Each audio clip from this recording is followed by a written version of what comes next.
World second youngest billionaire की अगर बात करें 2020 की, तो कौन सा नाम सामने आएगा? अभी तक तो आप गूगल करने लग गए होंगे, लेकिन मैं ही बता देता हूं कौन सा नाम सामने आएगा। वो नाम सामने आएगा रितेश अग्रवाल, जो कि हमारे इंडिया से बिलोंग करते हैं और वर्ल्ड के सेकेंड यंगेस्ट बिलियनियर है।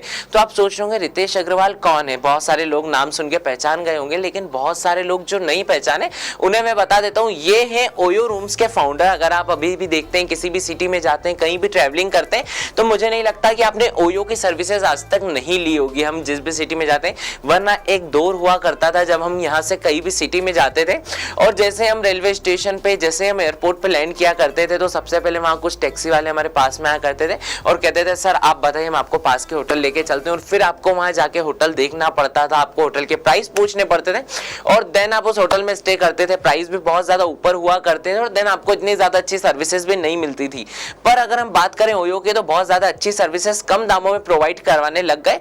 देन तो हम इसे ऑनलाइन बुक कर सकते हैं, इसके फोटोज देख सकते हैं, किस तरह से हमें जाना है, किस होटल में हमें स्टे करना है। 1 स्टार होटल से लेके 2 स्टार, 3 स्टार, 4 स्टार, 5 स्टार, जो भी होटल चाहिए हमें उस पर मिल जाता है। तो वर्ल्ड के सेकंड यंगेस्ट बिलियनियर हो चुके हैं और ये जो ओयो कंपनी है, ये 80 कंट्रीज में स्टार्ट हो चुकी है। आप सोचिए, इंडिया से तो ये स्टार्ट हुई थी, अब 80 कंट्रीज में बन चुकी है और 800 सिटीज में। आप सोच सकते हैं 80 सिटीज की 800 सिटीज, 80 कंट्रीज की 800 सिटीज, कितना बड़ा मार्केट इन्होंने कर लिया। तो आज मैं इन्हीं की बायोग्राफी रीड करने वाला हूँ कि इतनी कम उम्र में उन्होंने इतनी ज्यादा अचीवमेंट किस तरह से हासिल की, कहां से बिलोंग करते थे, किस तरह से इनका सफर स्टार्ट हुआ, इनकी पूरी बायोग्राफी रीड करूंगा। मैं हूं आपका विजय निखिल, आप देख रहे हैं हैथवे बीटीवी युवा, क्योंकि ये जमाना है वी द यंगस्टर्स का।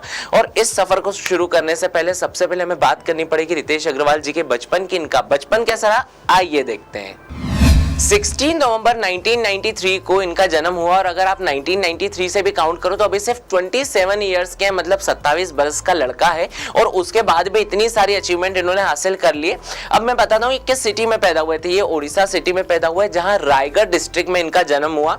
रायगढ़ डिस्ट्रिक्ट अभी बहुत सारे लोगों को पता भी नहीं होगा उड़ीसा में कहाँ आता है, इसलिए किसी भी इवेंट में जाते हैं या कहीं पर भी जाते हैं, जब भी अपने होम टाउन की बात करते हैं तो ये उड़ीसा को जरूर अटैच करते हैं, क्योंकि ये कहते हैं कि मैं उस डिस्ट्रिक्ट में पैदा हुआ था जहां लोग जानते भी नहीं है कि वो डिस्ट्रिक्ट बिलोंग भी करता है।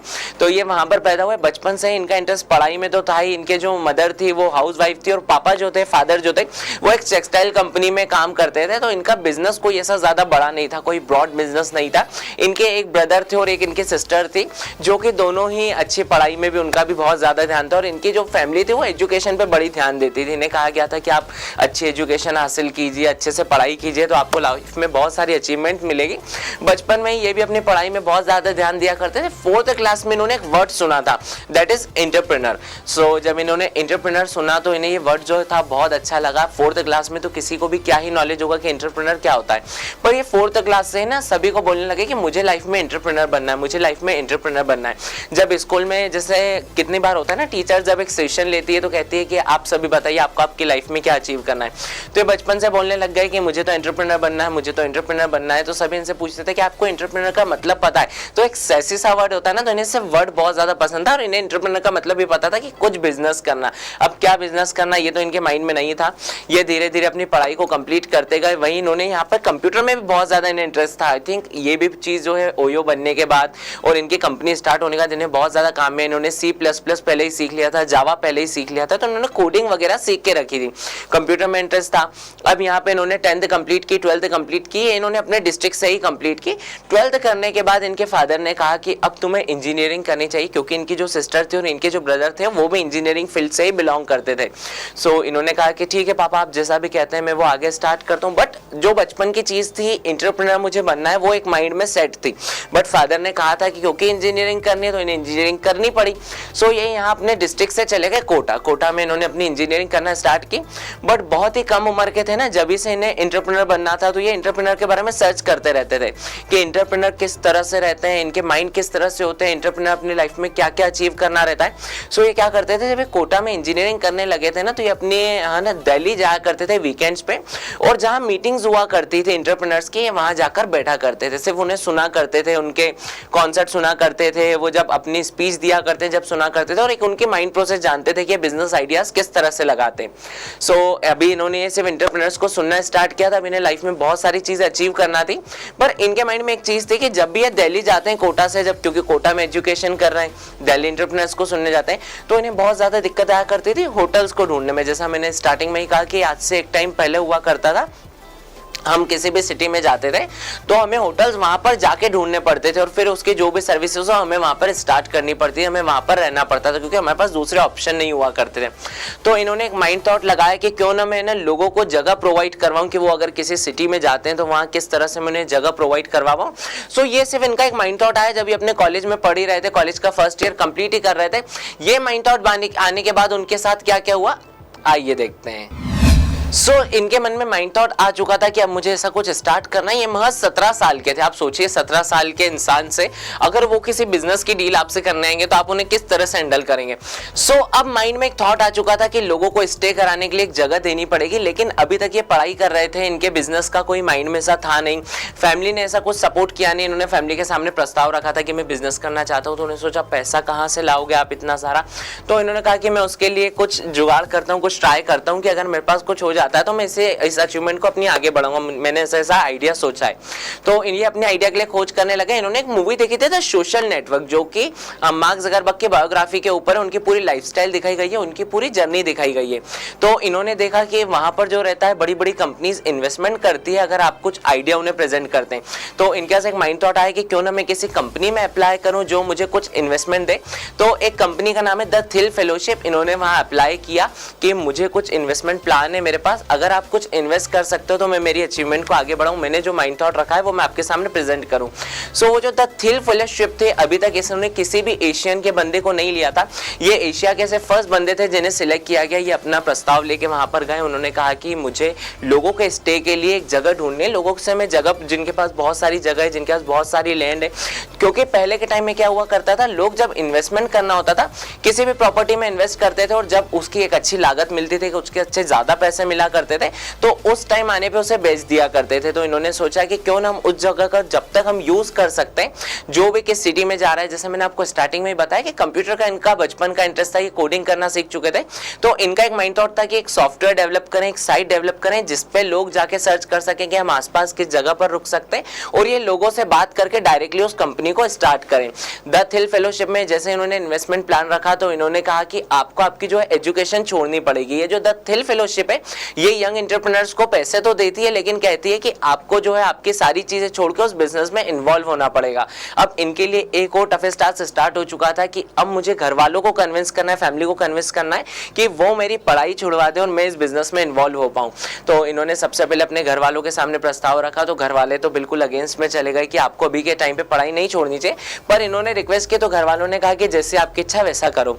तो इन्होंने 2013 में कंपनी स्टार्ट की थी जिसका नाम रखा गया था द ओरेवेल। अब ये महज 17 साल के थे, तो मतलब अगर 17 साल के थे तो ये जब लोगों से प्रॉपर्टी की डील करने जाते थे तो सबसे पहले उन्होंने वैसी जमीन देखी कि जिस जमीन पर लोगों के घर बने हुए हैं लेकिन वो किसी यूज में ना आ रहे हो। तो इन्होंने लोगों को कहा कि आप मुझे आपकी जमीन लीज पर दे दीजिए, 1 लाख रुपीज मैं आपको दे रहा हूं अभी के अभी, और जितना प्रॉफिट होगा वो मैं आपको आगे 6 मंथ में कवर करके दे दूंगा।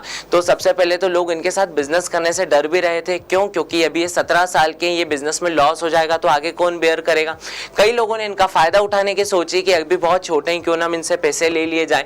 पर इनके पास कोई बहुत बड़ी टीम भी नहीं थी। अगर मैं स्टार्टिंग के इनके प्रोजेक्ट्स बताऊं तो जो इन्होंने पहली जमीन ली उसके बाद इनके पास कॉल्स बहुत ज्यादा आने लग गए थे। लोग कहने लग गए थे कि अच्छी बात है ना, अगर हमारे पास कोई जमीन रखी हुई है और उसके सिर्फ कोई हमें लेने के पैसे दे रहा है, उन्हें 6 महीने के लिए जमीन देनी और वो हमें पैसे दे रहा है, तो इनके कॉल फ्लो बहुत ज्यादा बढ़ गए थे। उन्होंने 10 प्रोजेक्ट स्टार्टिंग में जो उठाए थे, उधर ये खुद ही जाके क्लाइंट्स को भी अटेंड करते थे, उधर ये खुद ही बुकिंग भी लिया करते थे, इधर खुद ही ये होम सर्विसेज भी दिया करते थे, इवन ये खुद ही बैठ के उस कमरों को साफ भी किया करते थे। तो स्टार्टिंग के 10 प्रोजेक्ट में इन्होंने बहुत ज्यादा मेहनत की, लोग वहां पर आना स्टार्ट हुए, लेकिन बहुत लोगों की फिर कंप्लेंट्स आने लग गई। क्योंकि अगर हम बात करें, ये कोई होटल्स तो थे नहीं जो आपको सारी सर्विसेज प्रोवाइड करवाएंगे। इन्होंने एक लैंड परचेस की थी जहां पे इन्होंने सोचा था कि लोग आके स्टे करेंगे। तो धीरे धीरे द ओरेवल जो थी इसका ग्राफ नीचे जाने लग गया, नीचे जाने लग गया। 2013 तक इसका ग्राफ इतना नीचे गया कि इन्हें लगा कि अब जो है मैं खत्म हो जाऊंगा, मेरी जो भी है बिजनेस स्ट्रेटजी है वो पूरी खत्म हो चुकी चुकी है। तो इनके माइंड में आया क्यों ना मैं ऐसे लोगों को ढूंढूं, अपनी टीम को बढ़ाऊं कि जो लोगों को सर्विसेज भी दे, जो लोगों से सर्विसेज लेने के बाद उन्हें पता चले कि कितना अच्छा हमने काम किया है। सो 2013 की बात करें तो ओरेवल कंपनी धीरे धीरे नीचे जाने लगी थी। उन्होंने कहा कि अब मुझे जो है इसका नया नाम स्टार्ट करना है, तो इन्होंने ओरेवल कंपनी को तो बंद कर दिया। एक 20 से 25 लोगों के बीच की इन्होंने एक टीम तैयार की कि ये लोग अब मेरे साथ काम करेंगे और मैं ओरेवल को छोड़ के अब इन्होंने एक नया नाम रखा 2013 में। इस कंपनी का नाम था ओयो। ओयो का फुल फॉर्म होता है ऑन योर ऑन, मतलब आप खुद की चीज पे आप जैसे हक जमा सकते हो। तो इसका इंग्लिश में मतलब है कि आपकी खुद की कंपनी, मतलब आपकी खुद की जगह है, आप जितना चाहे वहां स्टे कर सकते हैं और आप खुद की जगह पर रह सकते हैं। तो जैसे इन्होंने यहाँ पर ओयो को स्टार्ट किया, इनके पास जो मेंबर्स भी थे, स्टाफ भी थोड़ा सा बढ़ चुका था। अब इन्होंने यहाँ पर सर्विसेज प्रोवाइड कराना स्टार्ट की। लोगों को कहा कि आपके यहाँ जो रहने आएगा उन्हें आपको सर्विसेज भी देनी पड़ेगी, आपको उनके साथ हाथ भी बटाना पड़ेगा। जो वो आपसे ऑर्डर करेंगे, जो वो आपसे चीजें मांगेंगे, आपको ले जाके देनी पड़ेगी। फिर धीरे धीरे प्लान यहाँ पर चलने लगा। लोगों को पता चला कि ओयो जो सर्विसेज स्टार्ट कर चुका है। लोग किसी भी शहर में जाते तो ओयो सबसे पहले सर्च करते थे कि मुझे कम रेंट पे यहाँ पे अच्छा होटल प्रोवाइड किया जाएगा। अब जैसे 2020 में कंपनी चल पड़ी, ये जो प्रोजेक्ट चल पड़ा था, अभी तक तो इनके पास फंडिंग बहुत ज्यादा कम थी और पहले जो फंडिंग ली थी उसमें भी लॉस में चले गए थे। लेकिन अब वापस से इन्होंने जो कवर किया था ये बहुत अच्छा चलने लगा था। तो बड़ी बड़ी कंपनीज आई यहाँ पर, हम कह सकते हैं पेपल के फाउंडर जो थे वो आए, उन्होंने इन्हें बहुत ज्यादा अच्छा इन्वेस्टमेंट दिया। जैसे इनके पास इन्वेस्टमेंट आया तो ये धीरे धीरे अपना पैसा जो है बढ़ाने लगे थे। स्टार्टिंग में इन्हें जो प्रॉफिट हुआ करता था वो 3 लाख रुपीस का प्रॉफिट हुआ करता था जब इन्होंने ओयो स्टार्ट की थी 2013 की अगर मैं बात करूं। सो 3 लाख के प्रॉफिट में से क्या किया करते थे, 2 लाख रुपए जो थे यहाँ पर वापस से इन्वेस्ट कर दिया करते थे नई जमीन खरीदने के लिए। 1 लाख रुपए जो थे वो खुद के पास रखा करते थे और खुद के स्टाफ में बांट दिया करते थे, क्योंकि 20 मेंबर्स का स्टाफ है तो उन्हीं की भी सारी सैलरी डिवाइड करनी रहती थी। सो 3 लाख रुपए प्रॉफिट में स्टार्ट किया। धीरे धीरे वहां से फंडिंग आने लगी, बड़ी बड़ी कंपनीज ने इन्हें स्पॉन्सर करना स्टार्ट किया, इन्हें फंड देना स्टार्ट किया। इन्होंने ओयो में फिर तो कह सकते हैं मैं पीछे मुड़ के ही नहीं देखा। धीरे धीरे अपनी हर सिटीज में अपने ओयो को बढ़ाते गए। इसकी फिर सारी ऑनलाइन चीजें डेवलप हो गई, इसकी एप्स डेवलप हो गई, लोग इस पे धीरे धीरे जुड़ने लगे। अब लोग जहां भी जाते उन्हें लोगों के लिए एक बहुत प्रॉफिट वाली चीज थी कि कम रेट में आपको होटल प्रोवाइड करवा दिया जाएगा। अगर आप किसी ट्रैवल में कर रहे हैं तो आप भी नहीं चाहते ना कि आप किसी प्रॉब्लम में सफर करें, आप वहां जाके होटल ढूंढे, तो आप यहीं से आप उसके फोटोज देख सकते हो, आप यहीं से सारी चीजें रेटिंग्स वहां पर देख सकते हो। सो इन्होंने उस चीज को जो बचपन में इन्होंने कोडिंग सीखी थी बहुत अच्छे से उसे निभाया। और कहा जाता है कि इन्होंने बचपन में ही कहा था ना कि इन्हें एंटरप्रेन्योर बनना है, तो इनकी ये जो इच्छा थी ये भी पूरी होती गई। धीरे धीरे ओयो इतना ज्यादा बढ़ गया कि अब हम कह सकते हैं 80 कंट्रीज में ओयो यहाँ पर डेवलप हो चुका है। चाइना की अगर हम मोस्टली कंपनीज की बात करें तो चाइना की बहुत सारी फेमस कंपनीज है जो हमारे इंडिया पे वर्क कर रही है और इंडिया में टॉप की लिस्ट में आती है। लेकिन अगर इंडिया की कंपनी की बात करें जो चाइना के टॉप लिस्ट में आती है वो ओयो होगी, जिसमें से चाइना की टॉप 5 कंपनीज है जिसमें से एक नाम ओयो भी है जो कि हमारे इंडिया से ही शुरुआत हुई थी। 80 कंट्रीज में ये बन चुका है ओयो, बहुत सारे लोग अलग अलग कंट्रीज में भी इसे यूज करते हैं एंड 800 सिटीज में अपना नाम कर चुका है ये। तो आप सोच सकते हैं धीरे धीरे नाम कितना ज्यादा आगे जा चुका है। और 2020 में रितेश अग्रवाल जो है वर्ल्ड के 2nd बिलियनियर बन चुके हैं। तो आप सोच सकते हैं बहुत बड़ा अचीवमेंट, जो कि एक बचपन की इच्छा थी कि आगे लाइफ में इन्हें कुछ अचीव करना है, इन्होंने यहाँ करके दिखाया, इन्होंने ये सारी चीजें कंप्लीट की।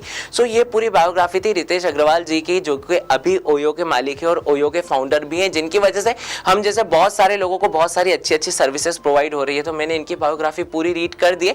मुझे सुना कि आपको बहुत अच्छा लगा। आपको कैसे लगे इनकी बायोग्राफी मुझे बताइए, फीडबैक देके feedbackyua@gmail.com पे। Till then this is your Vijay Nikhil signing off, but you guys keep watching Hathway BTV Yuva, क्योंकि ये जमाना है वी द यंगस्टर्स का।